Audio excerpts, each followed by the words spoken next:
Hi, welcome to SBR Forum Videos. This is part 2 of Into the Weekend with BetDSI for October 18th. We just got finished looking at college football Week 8 with Brent, the headlines manager at DSI. Now we're going to take a look at NFL Week 7. There are two interesting line moves that caught my eye in favor of significant favorites. The Ravens are at Houston. The Ravens have only lost one game this year by 1 point, but that line got bet up from like 4 or 4.5 all the way up to 6.5 now. And then also Minnesota went from 4.5 to 6.5. What caused those movements? Sharp action? Well, the Houston move was slight sharp money. Mostly that was at 5 and 5.5, but not a ton of volume and not guys that are, what you might consider extra sharp. The public really hasn't got too involved in this game at this point so far, Peter.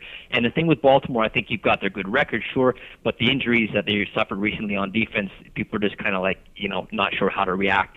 Green Bay took care of Houston on Monday last weekend, so they're a team too that people are like, wow, maybe they are beatable. And so far, just not a whole lot of money involved in that game, except we do have a lot of money on the over. A lot of sharp money came in on the over 47. We're sitting at 48.5 right now and haven't got anything back. So I guess people are looking at that Baltimore defense thinking they're quite susceptible now. All right, and then Minnesota, what caused that line movement? 4.5 to 6.5. That's a fairly significant movement. Yeah, if you could get the 4 or 4.5, that was sharp money taken there, Peter. And again, we at 6.5, we've kind of been balanced, but right now we need Arizona to counter off the sharp money we took earlier at 4.5 and 5 and 4 with Minnesota. Right now, the money's about 4-1 in terms of Minnesota. The count is fairly close, but I think that's a game by kickoff. We're still going to be needing Arizona. Really? Okay. And then Washington with the Giants. That was also a big line move. Opened at 7. A lot of people on that early opening line thought Washington was a great bet, and it did move down to 5.5. And I'm assuming that was at least sharp money, maybe sharp and public money betting Washington. It's definitely sharp money betting Washington. Washington plus 7 was a great place for those who could get it. We've had most money come back now on 5.5 on 6 in the Giants. We're sitting at 6 right now. The count is 2-1 in favor of the Giants. Money's 2-1 in favor of the Giants. But if we went back to 6.5, I could see sharps buying Washington plus the 7 on that one. So it's kind of a position we don't want to get into if we don't have to. Right now, we're going to need Washington. And that's not going to be bad for us because the public's going to be all over the Giants, and they're going to tease the Giants like crazy. So we're going to need Washington and be on the sharp side for that. There you go. Big split right there. Public on the Giants, books and sharps on Washington. And then I have to assume the Pats, that's going to be the biggest public teaser of the week and maybe the biggest public side as well, right? Yeah, right now we've got about 2-1 money and betting volume on the Patriots. Sharp's really not involved in this game at all so far. And, like I said last week, we almost never need New England to win, and this weekend's going to be no exception. We've got New England minus 10.5, total 47.5 right now. So people are going to throw New England in their teasers. They're going to throw the Saints, the Giants, the Packers into their teasers. So we're going to need all those sides to give up something for us. Right. All right. And speaking of the Saints, there are two small road favorites that a lot of people have speculated might be classic sharp public splits here. The first one is New Orleans at Tampa Bay. People thinking Tampa Bay will be the sharp side and the public pounding the hell out of New Orleans. Is that the kind of action you've seen on that game? Yeah, our count's been about 4-1 in favor of New Orleans. Our money's pretty much even, so that usually is indicative of sharp guys coming in on Tampa Bay and public all over New Orleans, which is understandable. So far, we've got mostly public money involved in this game, not a ton of sharp money, but the sharp money we did get involved was people buying Tampa Bay plus 3. And again, if this game gets out of hand, we'll go New Orleans from 2 to 2.5. Once we hit 2.5, I'm sure sharps will buy it to 3 if they can. All right, so that's not really a sharp public split. That's more of a books public split.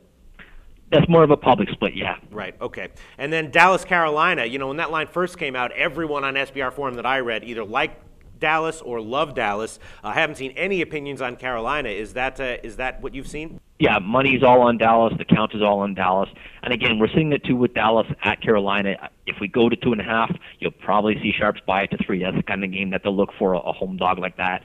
Catching 3, they look for that kind of thing. But Carolina's just looked so bad, and Dallas has looked. Even last week, they looked pretty good, even though they lost. They're a fairly competitive team. They're America's teams, or so they claim. So that's been a public side for us as well. Again, sharps not too involved yet, but if we go to 2.5, I'm sure we'll see them. All right, so there you go. New Orleans and Dallas are officially both huge public sides, but the underdogs in those games are not big. sharp sides at all. They're just book sides. And then finally, Detroit at Chicago. That's been an interesting move. That's kind of had a U-shaped curvature there. It opened at about 6, went down to 4, now back up to 6. What's your action been like on that game? We took a little bit of sharp money on Detroit +6, +6.5. The other sharp money came in on Chicago -5. So it's not really a huge decision for us right now. The count and money is about 2-1 in favor of Chicago. I would expect that to stay the way it is. You know, people are going to favor Chicago. The line sitting at 6. I can't see us going to 6.5 at all. That line might drop if anything, but the sharp money we took at 5 kind of keeps us away from that, Peter. All right. So I haven't heard too much mention of sharp action this week, except for Washington. Is there any other line this week that got notable sharp action that you saw in the NFL? Washington is one. The Cleveland-Indianapolis game going under. Most of the sharp money came in under 46. We're at 45 right now. And that game actually on the side is a real sharp public split as well. We've got sharp money on Cleveland taking +3, and we've got a lot of public money. Anything, even at 3, we took public money on Indianapolis. We're down to 2 right now, just because the larger dollar volume bets we took were on Cleveland +3. So you got a sharp public split there. Sharps favoring Cleveland, and another ugly game that your listeners probably don't want to touch, but it's a sharp side is the Jacksonville Jaguars. Sharps were on Jacksonville +4.5, and we've had nothing but public money on Oakland -4. All right. Well, that makes sense to me. I will, for full disclosure, I made some pretty big bets on Indianapolis minus the points and the over in that game. I'm taking them both back right after we get off this call. All right. Well, Brent from BetDSI, thanks so much once again for another great call, and we will talk to you next week.